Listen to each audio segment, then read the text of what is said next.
Welcome to It's Always Ghibli in Hollywood. I'm your host, Red. I'm your co-host Lugia. And I am the third host, Patrick. Yes, so, Thought not you'd many, say a little not more much. than that. Yeah, sorry, I couldn't think of anything. Because, I don't know, the Tale of Prince Kaguya isn't, like, really a movie it doesn't have, like a ton of quotes that I can, like, incorporate into the intro. I don't know. You tried. That's what's important. This podcast came from the moon and rised out of bamboo.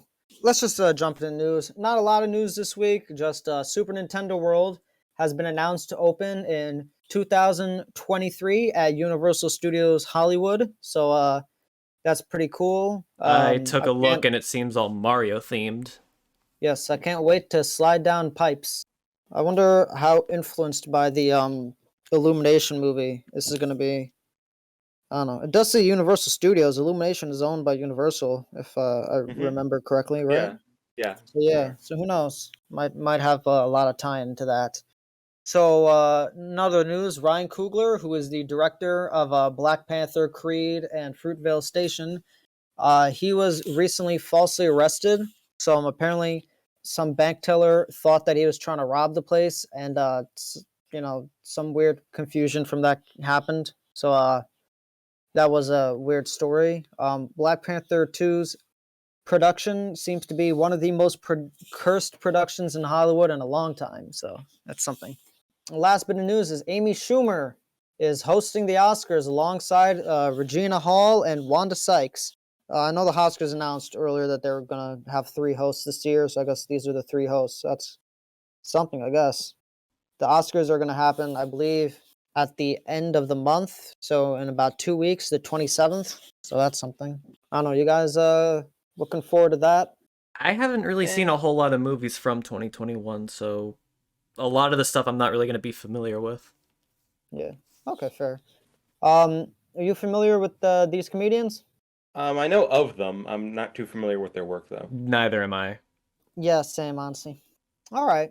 Cool. Guys, any seen Wow, recent we movies? we had we had so little to say We about are the latest news, we are literally 3 minutes and 30 seconds into the recording. This is the fastest news section and we have had ever. Okay. Listen, last time we recorded was like just a few days ago. Lot less time than usual. Okay. I That's guess fair, yeah. I guess the first yes, half of the week is a lot busier in news. Like I don't know. Most of the news I'm seeing is just regurgitations of Batman stuff because everyone's still on the Batman train, and horrible real life events that would be very depressing to talk about. Actually, I got a bit of news we can talk about. but Are you guys familiar with the Disney boycott? yes, Kind of. Okay, so Disney was basically supporting the "Don't Say Gay" bill. So and because of how diverse a lot of the people working at Disney are, they have actively been shitting on the company and imploring people to boycott Disney. And yeah, that's basically it. Disney's being homophobic, and obviously people aren't taking to that. And they have been homophobic behind the scenes. Not never saying anything on paper, but basically actively trying to discourage anything pro-gay, which is unfortunate. I know Turning Red was meant to have, like, just like to bring up a relevant recent movie. Turning Red was meant to have much more overt gay text, but Disney kind of made Pixar sort of sand that down a lot. So yeah, the you guys tale see of the Princess Kaguya. Yes, Tale of Princess Kaguya. So just a little background on this movie. So this movie came out in 2014, I believe, right? Yeah, Yeah. All right, so this is the final film directed by Ghibli founder Isao Takahata. I don't know if I pronounced his first name right, but I know I pronounced the last name right. So yeah, a lot of people are like, "Oh, Ghibli is Miyazaki," but no, Ghibli was actually created by 2 people. The second one was Takahata, and yeah, so Takahata has directed a lot less movies than Miyazaki, which explains why he's probably not as well known, but he's just as good. So anyway, this is the most expensive Japanese film to date. It is a um, like to this day, it's still the most expensive one. I believe it's about $40 million, which is low by American standards, but different industries.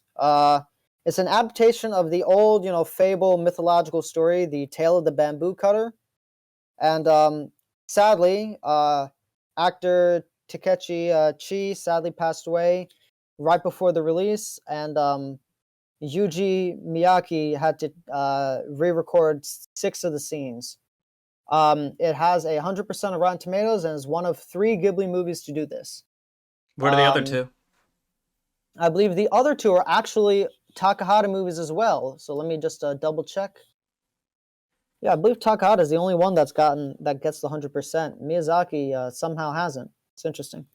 Yeah, Grave of the Fireflies, which was Takahata's other movie, and Only Yesterday, which was also directed by Takahata. So yes, Takahata is loved by Rotten Tomatoes, it seems. They fucking love his work. The highest scoring film outside of those 3 is Kiki's Delivery Service at 98%. Anyway, that's it for background information. What did you guys think of the movie? What about the plot? Oh, right, the plot.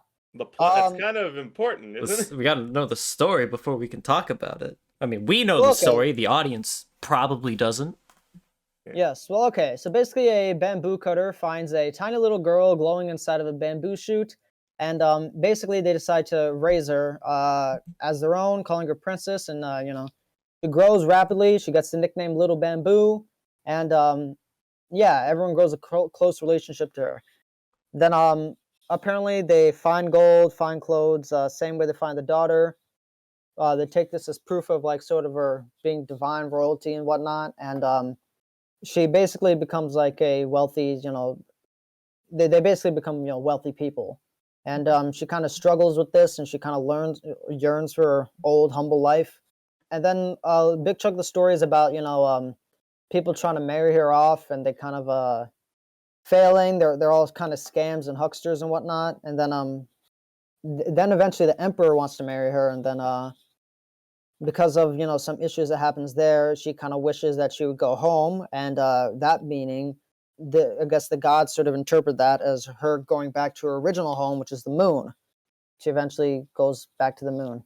It's a very mythological fable type story, so it's not like as grounded in logic as some other tales, but yeah. I mean, a plant giving birth to a human baby was kind of off-putting at first, but you get used to it. So, what are your thoughts? Why don't you go first, Lugia? I was not expecting to like this movie as much as I did. I love the art style. It's probably... Oh yeah, I think Takahata's work has a lot more like unique art style than like typical Ghibli, I've noticed. Have you seen any of Takahata's other movies? I don't believe so. I think I've only seen Miyazaki films. I'll take a look at that though. He's only directed 5 Ghibli movies. Pom Poko, which is a very what you would expect from the studio. Grave of the Fireflies, which is that unbelievably dark and upsetting war film. My Neighbor the Yamadas, which is a kind of like a newspaper comic thing, very Charlie Brown. And then Only Yesterday, which is just a realistic drama, but it's just animated, and that's it. I'm seeing Castle in the Sky, but I don't think that's... He did not direct that. No, okay. Then no, I have not seen any of his works. Well, all right. This art style kind of reminded me of My Neighbor the Yamadas. So My Neighbor the Yamadas kind of went for like a more pencil sketch, Charlie Brown type of look for it. I don't know, kind of reminds me of that sort of. Like it had a very unique style compared to what you expect from Ghibli. What did you think, Patrick? What did you think of the art style, Patrick? Yes. I have heard of this movie before. Back when it came out, I didn't see it then, but it did intrigue me based on the art style and also the premise. Seeing this movie, I'll admit it did not play as much with the rapidly aging princess as I thought they would. Yeah, because they only do that at the beginning. But that said, I thought this movie was great. Yeah, I also think this movie was fantastic. In fact, I would go to say as like, I'm not sure if this is better than Spirited Away, but if I like it more than Spirited Away, but this might be Ghibli's best movie. It is certainly up there. Yeah, it's certainly up there. This is something else. Like this is fantastic. This is like, yeah, as you guys said, the art style is absolutely beautiful. Yeah, The sketches and everything. One thing I thought was really cool was how when the princess was upset, the animation got sketchier and roughier, Yeah, yeah. I Yeah, was just and about the to colors mention got that. Like darker. that's a when she's very running away. Yeah. Yeah. I really like. So have you ever seen like old ancient like Japanese art? Hmm. Yeah. This looks like that with like how sparse it is. Like those old like sort of watercolor woodblock with how much white is in this movie. There's just so much white, and like I really like that. I think it looks very good because it seems it's very limited in its color. Like if that makes sense. Yeah, yeah. Yeah. I like how you can even like tell what material is being used because it looks like watercolor and charcoal. Like those are like the two materials that I felt like this movie was made with. It's very good. But yeah, But when it comes to the animation, like we have nothing to complain about at all.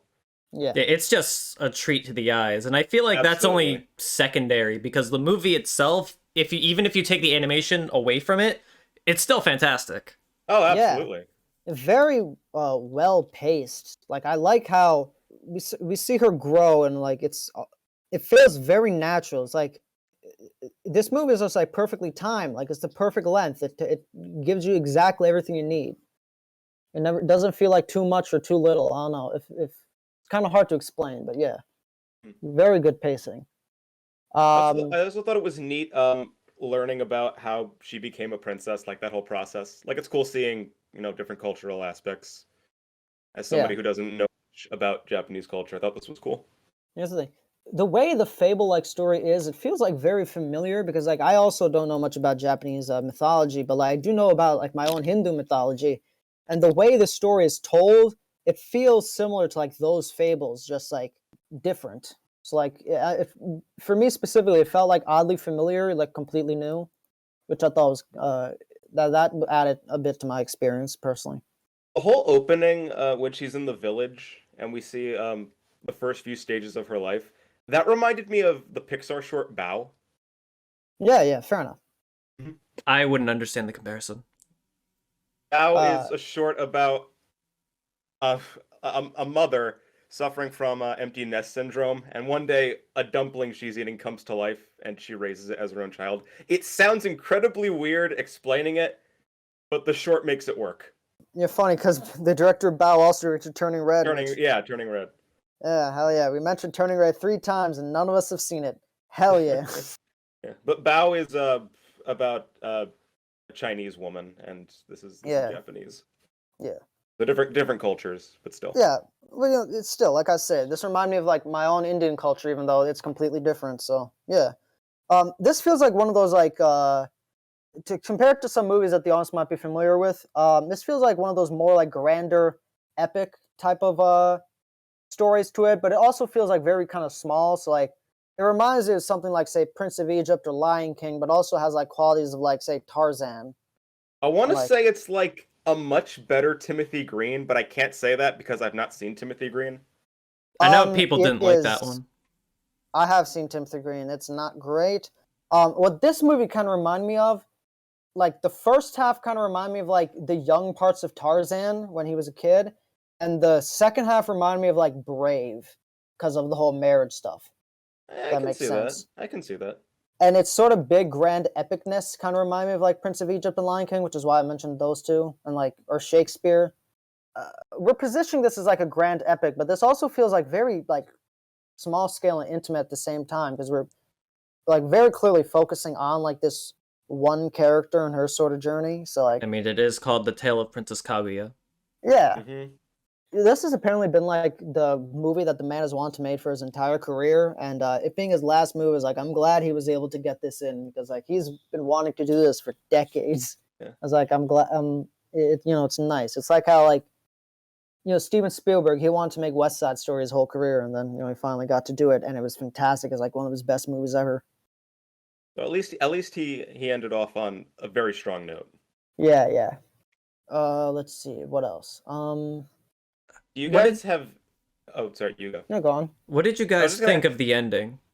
I thought that was great, actually. Yeah, I really liked it. Last like 20 minutes was like, I think it felt almost perfect. I'd say last 20 minutes. What about you? Since you bring it up. It was very emotional, I'll give it that. I didn't like bawl, but I definitely felt something. like by the end when the moon gods came down and said, "Your time's up, let's go." And then they put the robe on her, and then she forgets everything she learned from her experience on Earth. That was very powerful. Yeah, yeah. I remember the one episode of Adventure Time that I always think about because it's fucked me up so much is the episode of Adventure Time where Finn he goes into this Pillow Kingdom and he has an entire life, and then Jake saves him from the Pillow Kingdom and he forgets everything, his entire life there. And I'm like, that has fucked me up like that like that episode, like I saw that when I forgot how old I was, but I was like a kid. I was like, that has stuck with me so much, and that's what this ending reminded me of. I'm like, oh my Really? fucking god, that is, what I mean, really? No, I just that's crazy how that episode is stuck with you. Yeah, I don't know, cause like it's just like a random episode of Adventure Time. I'm like, that is the episode of Adventure Time I remember the most. It is like I'd say that's probably my favorite episode of the show, quite frankly. Takahata is very good at emotional stuff. You know, I mentioned Grave of the Fireflies, and I'm sure all of you have heard that movie's reputation as the saddest fucking movie ever made. Uh-huh. So he's very good at emotional stuff. I found the goodbye to the parents to be like that was the especially heartbreaking part. Yeah. Well, going back, I said they didn't play as much with the rapidly aging as I thought they would, but I feel like that was meant to be. When she's in the village, she feels like she's free and having a life, but when she's in the palace, she feels almost like she's stuck, like she's not Yeah, going anywhere, kind of like Groundhog Day. yeah, yeah. That's what I was So thinking too. that's what I felt, because once they get to the palace, she doesn't age anymore. It's Yeah, only in the village. yeah. And I also thought that like when she gets to the palace, she feels she's more stuck in the older thing, kind of like when you're like older, you feel more trapped. So I was like, yeah, it Hmm. makes sense. Because like with a movie like this, you expect the animation to be polished, and it feels really polished, but it's still like incredibly rough at the same time. Like to go back to the animation, I feel like I really like that how it's like it feels rough and polished at the same time. It's hard to describe, but yeah.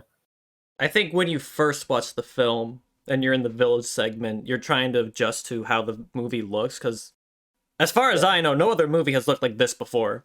And by the time you get to the palace, everything just you start to familiarize yourself with it, and it becomes a little more mundane. I think that was Yeah. on purpose. It's very heavy, very heavy. It's got a lot of like emotional complexity, I feel.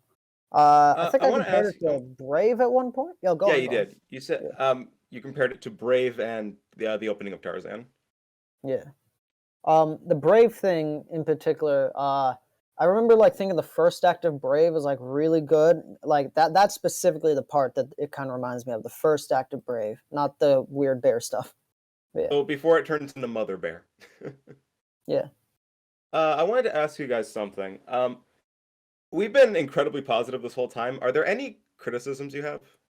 Honestly, not really. I guess Um the palace portion of the movie kind of is long, but that's also to build up to the final act, so I don't really mind it that much because they do a yeah, really great job of building up to that moment.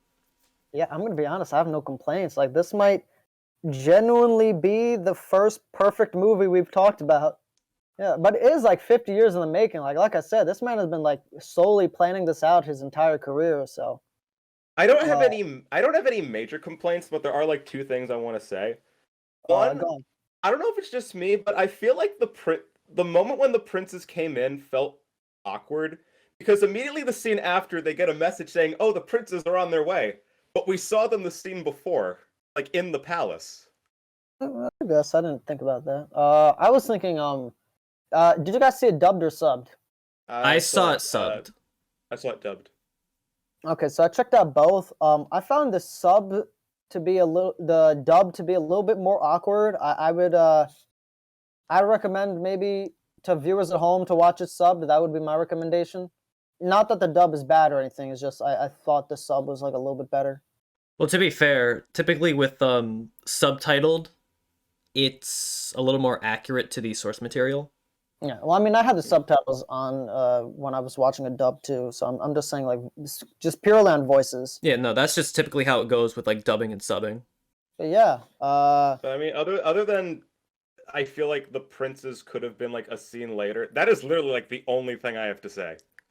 Yeah, That's I'm the giving only this. thing I have to say. Yeah, I'm pretty confident giving this a 10 out of 10. Actually, guys, could we talk for a second about the Yeah, go. Emperor? Yeah, The Emperor, this dude. He's a fucking This dude. creeper. Oh yeah, my yeah. god. That whole exchange was uncomfortable. He sneaks up behind her and grabs her and she starts screaming and she's like, "My embraces please all women." I'm like, "What the fuck?" So yeah, that whole whenever the Emperor was on screen, I was just like, "Bad touch. Actually, Bad going back touch." to the princess, I found it interesting how she did not have any interest in these people, and yet when one of them literally died for her, that was her breaking point. Oh yeah, because Uh, the way he died was like He just fell. he fell headfirst into a pot. I'm like, that's straight out of a Looney Tunes cartoon. And then they say he died. I'm like, oh shit. So not out of a Looney Tunes cartoon. comedy gold. Yeah. When I killed your brother, my voice sounded just like this. What's even stranger is that the scene immediately before the guy falls into the pot, one of the princes is confessing like how like he wants to take the princess away to where the birds sing and the fish sleep. He opens the curtains. It's his wife behind it. Surprise! Yeah. I don't know. I don't I know. thought That caught me off guard. I'm like, it made me laugh, but I'm like, what the? yeah, I think it's pretty good at balancing a tone. I feel kind of changing gears a lot of ways.